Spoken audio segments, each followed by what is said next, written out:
那继续来看海巡署掠到3间做毒的工厂，查扣到一卡走私的货柜，而且发现不法的集团把做毒的原料藏伫个桶仔装的容器，以清洁剂的名义来报关。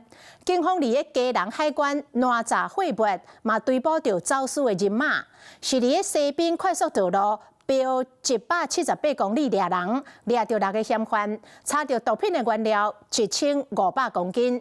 警方统计，这走私加上3间工厂做毒的原料，总共有3.4吨，这个市值超过14亿。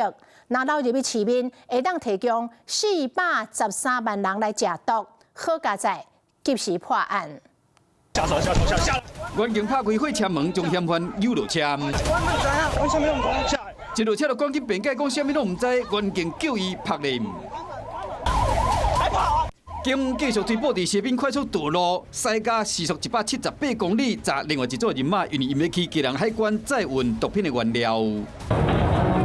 这蓝色的桶仔底名义上是氟素破水剂，不过内底不是清洁剂，是做毒品咖啡包的原料。警方到位伫基隆海关敲到58桶，总共1500公斤的毒品原料。我也是从香港来报关，他当时是以那个102个纸箱，还有75桶的清洁剂的名义来进口报关。 警方调查卖毒品的集团，将这个原液滴伫纸箱内规撇查验，这个原液会使做成213万包的毒品咖啡包，估计值值有10亿7千万。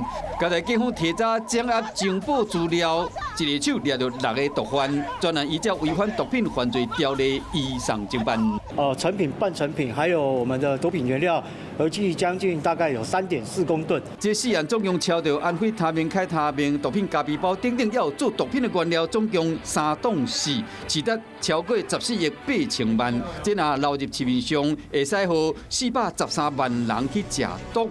刚才警方及时破案，无互这毒品危害社会。Hello， 我是林仙怡。想要抢先掌握最及时的新闻资讯吗？赶快订阅、按赞、开启小铃铛，锁定华视新闻 YouTube 频道。